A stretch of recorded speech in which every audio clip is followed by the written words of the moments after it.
श्री सच्चिदानंद सद्गुरु साईनाथ महाराज की जय।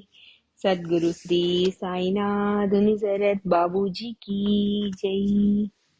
రమణ పెరియ పురాణము.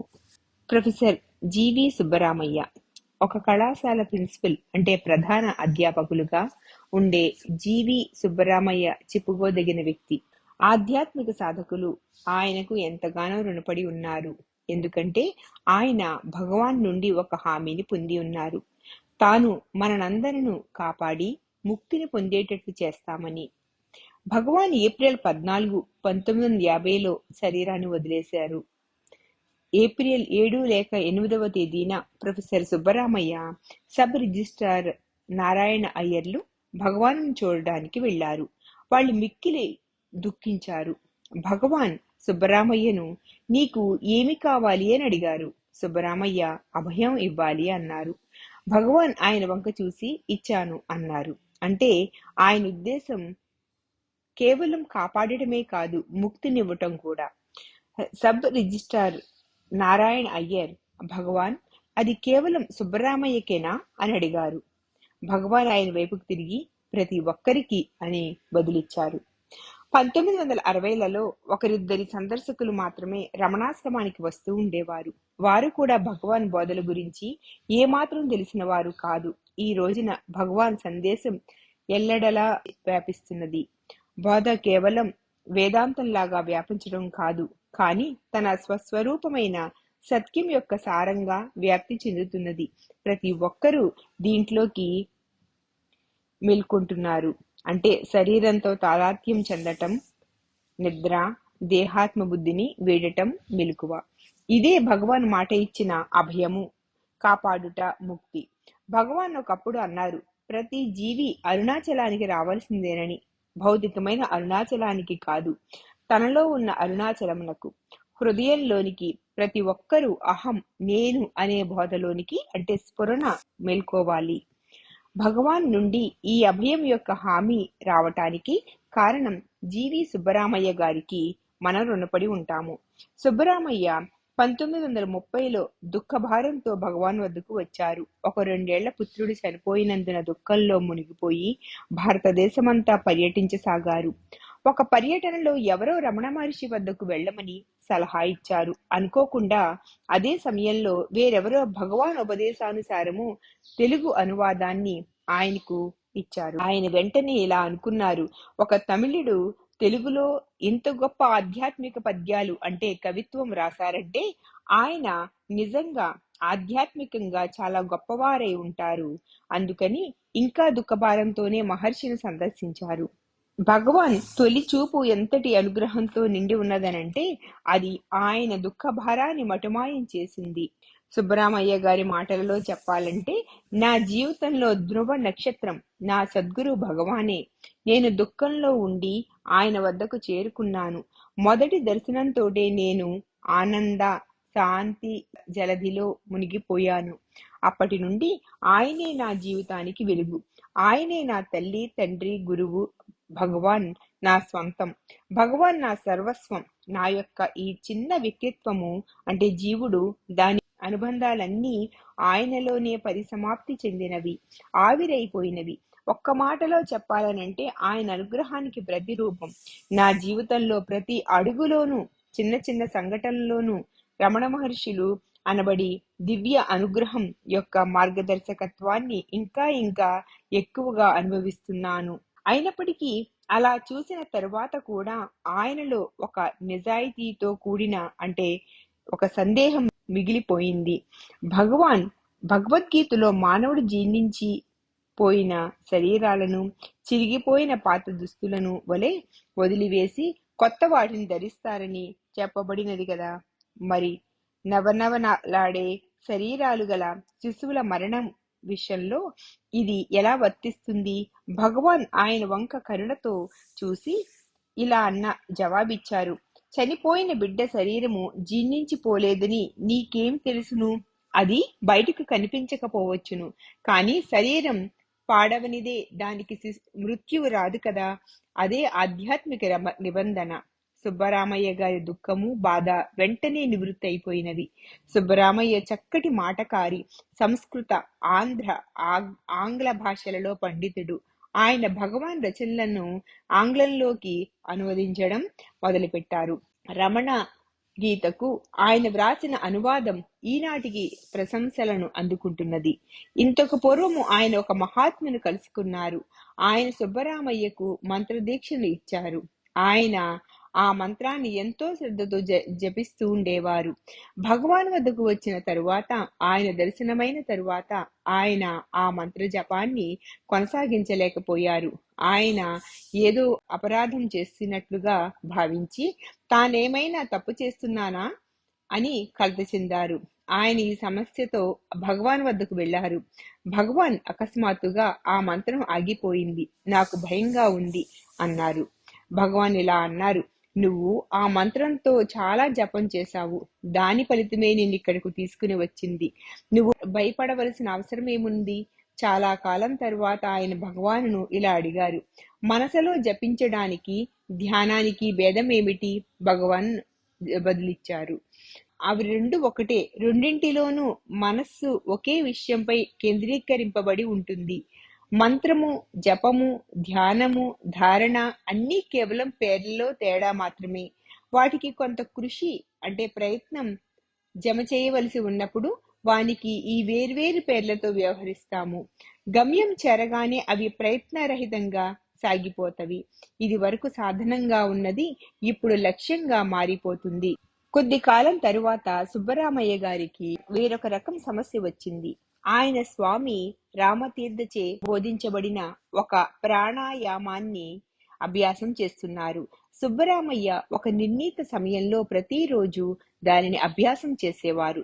ఒకరోజు హఠాత్తుగా తన తల ముక్కలు చెక్కలు అయిపోతుందేమోనన్నంత బాధ కలిగింది ఆయనకు. ఆ అభ్యాసాన్ని ఆపివేసినప్పటికీ రోజు అదే వేళకు ఆ బాధ కలిగేది. ఒకరోజు రాత్రి భగవాన్ ఒంటరిగా ఉన్నప్పుడు ఆయన తన సమస్యను చెప్పుకున్నారు. భగవాన్ నవ్వుతూ అన్నారు, ఏమిటి, మళ్లీ భయంలో చిక్కుకున్నావా? గురువు చెంత నుండి మార్గాన్ని చూపకుండా ఎవరికి వారుగా యోగాభ్యాసం చేసేవారికి ఇటువంటి అనుభవాలు కలుగుతవి. కానీ నువ్వు నా దగ్గరికి వచ్చావు కదా, ఇంకా నువ్వెందుకు భయపడాలి? తర్వాత గొంతు తగ్గించి అంటే గుసగుసగా చెప్పారు, మరలా నీకు ఆ బాధ కలిగినప్పుడు నన్ను తలుచుకో, నువ్వు బాగానే ఉంటావు. ఈ మాటలను మన హృదయంలో బంగారంతో లిఖించుకోవాలి.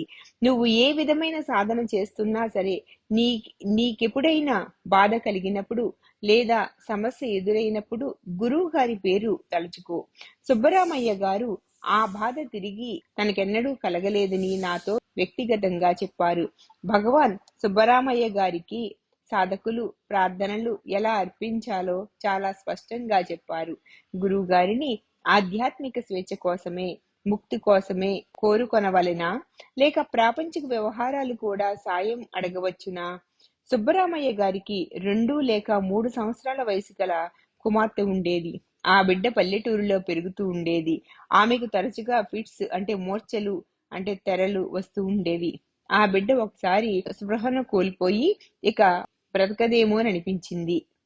సుబ్బరామయ్య వెంటనే భగవాన్కు అర్జెంటు టెలిగ్రామ్ పంపారు.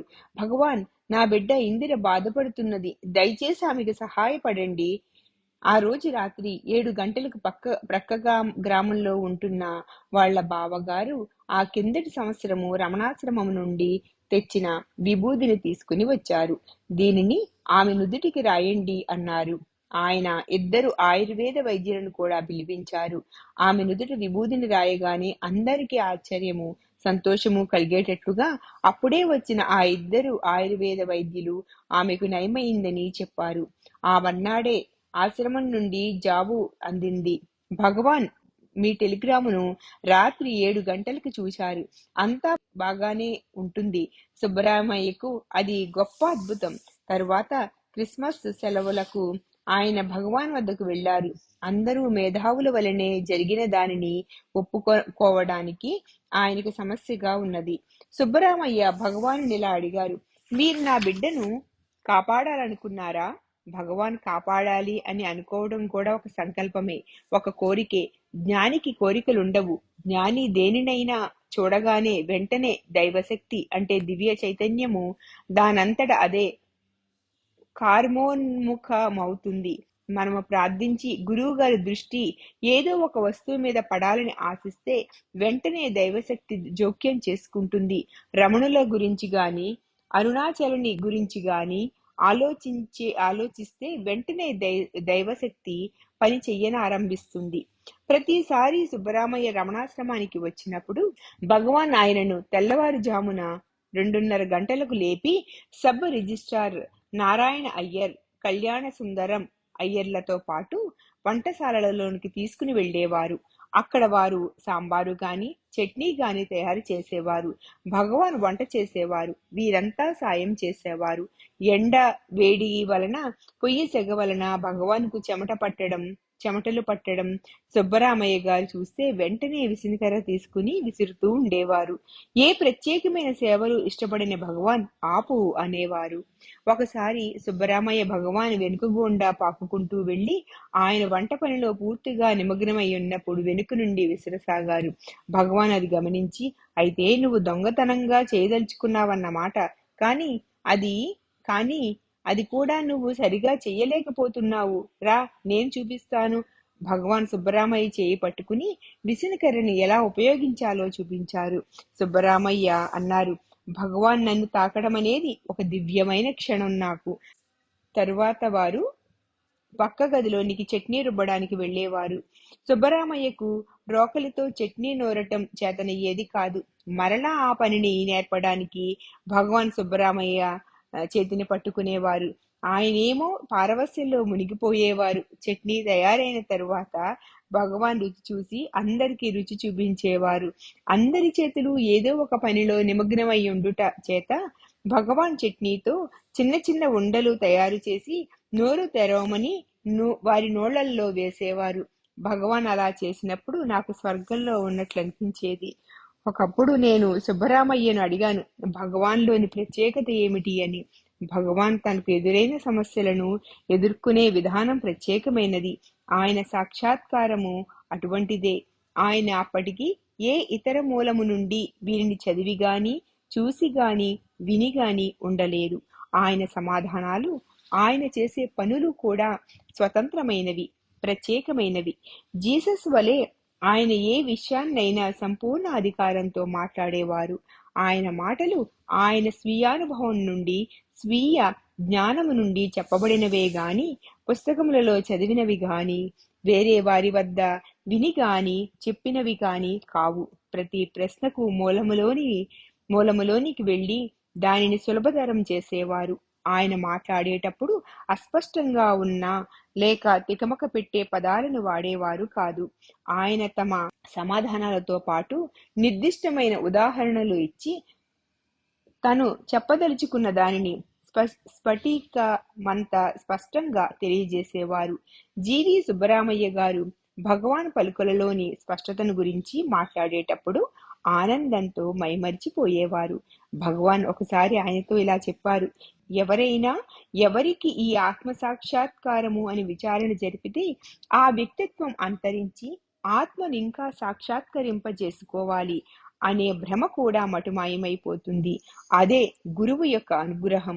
గురువు ఆత్మసాక్షాత్కారం జరగలేదని భ్రమను మాత్రమే తొలగించగలడు. అంతేగాని ఆత్మసాక్షాత్కారాన్ని కలగజేయటం గురువునకే కాదు, ఈశ్వరునికి కూడా సాధ్యము కాదు. వారు ఆత్మసాక్షాత్కారం కలిగించండి అని గురువుని అడుగుట నన్ను నాకు ప్రసాదించండి అని అడుగుట వంటిదే. మనము మన శరీరాలతో తాదాత్మ్యం చెంది నేనొక వ్యక్తిని అనే భ్రమకు లోనవుతున్నాము. దీని వలన గురువు కూడా ఒక వ్యక్తే అనే మరొక భ్రాంతి ఉత్పన్నమవుతుంది. గురువు నాకంటే భిన్నమైన వారు అనే భ్రాంతి కలుగుతుంది. గురువు నీకంటే వేరు లేరు, నీకంటే భిన్నమైన వారు కాదు. భగవాన్ అంతిమ దినాలలో సుబ్బరామయ్య కొన్ని పద్యాలను వ్రాసి భగవాన్కు సమర్పించారు. వాటిలో ఒకటి మన సాధకులకు ఎంతో ముఖ్యమైనది. ఎందుకంటే మనందరి తరపున ఆయన భగవాన్కొక వాగ్దానం చేశారు. ఆ ప్రార్థన ఇది.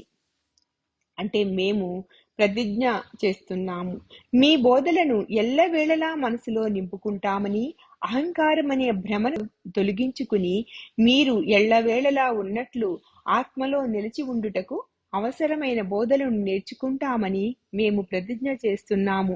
మా ప్రియమైన ఓ సద్గురు రమణ, ఇదియే మా భక్తులందరము కలిసి మీకు చేయగలిగిన సేవ. మనకు మన గురువు గారి పట్ల బాధ్యత ఉన్నది. రమణులు అందరికన్నా గొప్ప గురువు అని ఎలుగెత్తి చాటితే సరిపోదు. మనము ఆయన బోధలను నిరంతరము మనసులో నిలుపుకొనుటకు కంకణబద్ధులమై ఉండాలి. భగవాన్ చివరి క్షణాలలో సుబ్బరామయ్య పట్టరానంతగా దుఃఖిస్తారు. భగవాన్ ఆయనతో చెప్పిన చివరి మాటలు, దిగులు చెందకు, శాంతంగా ఉండు, అన్నీ సవ్యంగానే ఉంటాయి. ఉండుట అనేదే మన నైజము, రావటము పోవటము అనేది మనసు చేసే మాయ. మనలోని మౌనాన్ని అంటిపెట్టుకుని ఉండటమే మన బాధ్యత. భగవాన్ సన్నిధిలోని మరి 2 ముఖ్యమైన అనుభవాలను గురించి సుబ్బరామయ్య గారు ఇలా తెలుపుతున్నారు. బి అనంతాచారి చాలా శ్రమ కోర్చి రమణగీతను అచ్చువేయించారు. ఆయన సహకారాన్ని ప్రశంసిస్తూ పీఠికలో వ్రాయబడింది. ఆయన నిజాయితీగా తన పేరును అందులో నుండి తొలగించవలసిందిగా భగవాన్ ప్రార్థించారు. భగవాన్ ఇలా బదులిచ్చారు, నువ్వు ఇందుకు బాధ చెందుతావు? నీ పేరును తొలగించమని కోరుట కూడా నీ పేరును ఉంచమని కోరుట అంత అహంకారపూరితమైనదే. దానిని అలా ఉండనివ్వు. అనంతాచారి అంటే ఎవరో ఎవరికి తెలుసును? గుర్తింపు పొందాలనుకోవటం నుండి దూరంగా జరగటమే అణుకువ అని మనం అనుకుంటాము. ఉన్నదానిని ఉన్నట్లు స్వీకరించడమే అణుకువకు తుదిమెట్టు అని అర్థం చేసుకోము. పన్నాలాల్ ఐసిఎస్ అలహాబాద్ విభాగానికి కమిషనర్ గా ఉన్నప్పుడు ఒకసారి తన కుటుంబంతో ఆశ్రమాన్ని సందర్శించారు. తనకు సిరి సంపదలు, అధికారము, భౌతిక సుఖాలన్నీ ఉన్నప్పటికీ మనశ్శాంతి కరువైందని భగవాన్తో చెప్పుకున్నారు. భగవాన్ ఆయనకు, నువ్వు శాంతిని ఎందుకు కోరుకుంటావు? నువ్వు ఇప్పుడున్న విధముగానే ఉండొచ్చు కదా అని ప్రశ్నించారు. పన్నాలాల్ బదులిచ్చారు, ఎందుకంటే నేను సంతోషంగా లేను కాబట్టి అని. భగవాన్ సమాధానమిచ్చారు, ఒక వ్యక్తికి తలనొప్పి వస్తే సరైన మందు తీసుకుని ఆ తలనొప్పిని వదిలించుకున్న దాకా విశ్రాంతి తీసుకోడు. ఎందుకంటే ఆరోగ్యము మన సహజ స్థితి, జబ్బు కాదు. అలాగే శాంతి అనేది మన సహజ స్థితి. నిజానికి మనము ఎల్లవేళలా శాంతిగానే ఉన్నాము, కానీ దానిని మరచి బాహ్యంలో శాంతి కొరకు వెతుకుతాము. అది చాలా అసాధ్యమైన కార్యము. అదే అన్ని సమస్యలను సృష్టిస్తుంది. ఏ క్షణమైతే నువ్వు నీ మనసును బాహ్య వస్తువుల నుండి మరల్చి అంతరంగంలోకి త్రిప్పుతావో అప్పుడే నీకు శాంతి లభించి ఆనందం కలుగుతుంది. ఒకసారి తెల్లవారుజామున సుబ్బరామయ్య భగవానును దర్శించినప్పుడు మనము మన స్వస్వరూప అనుభూతిని ప్రతిరోజు ఎలా పొందవచ్చునో భగవాన్ చెప్పారు. నిద్రకు మెలకువకు మధ్య ఒక్క క్షణకాలపు మసక వెలుగు ఉంటుంది. జాగ్రత్తావస్థ నేను అనే ఆలోచనతో మొదలవుతుంది. ఆ నేను అనే ఆలోచన ఉదయించక ముందు ఒక క్షణంలో కొద్ది భాగం అఖండమైన శుద్ధ చైతన్యం లేదా ఎరుక ఉంటుంది. కావున మొదట స్పృహ లేకుండుట, తరువాత శుద్ధమైన ఎరుక లేదా చైతన్యము, తరువాత నేను అనే ఆలోచన ఉంటవి. అప్పుడు మనము మన చుట్టూ ఉన్న ప్రపంచము గూర్చి స్పృహ కలిగి ఉంటాము.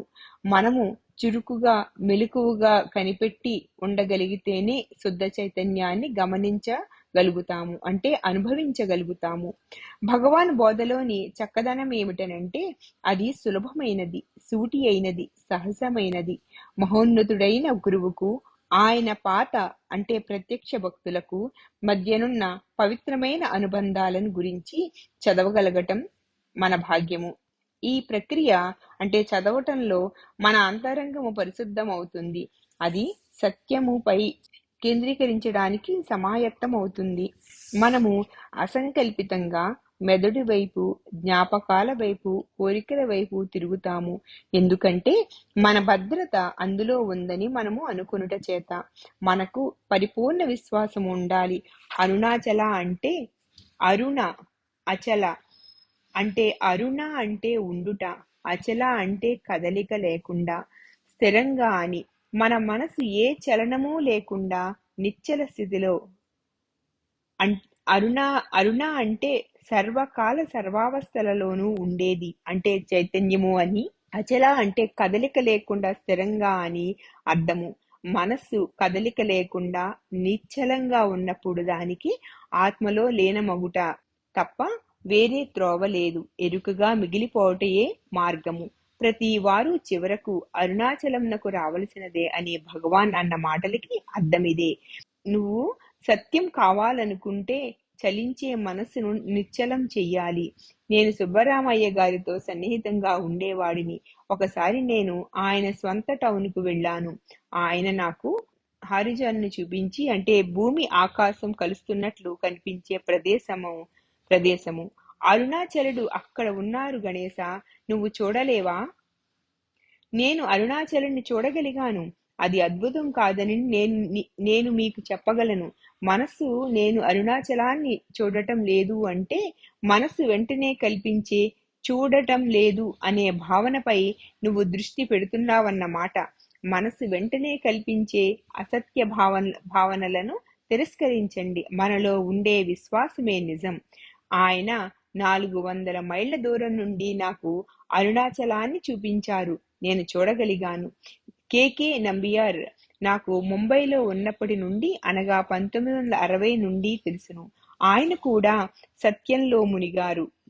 ఆయన ఒక పెద్ద కంపెనీకి మేనేజింగ్ డైరెక్టర్ గా పనిచేస్తూ సముద్రానికి ఎదురుగా ఉన్న పెద్ద అంతఃపురం వంటి భవనంలో ఉంటూ ఉండేవారు.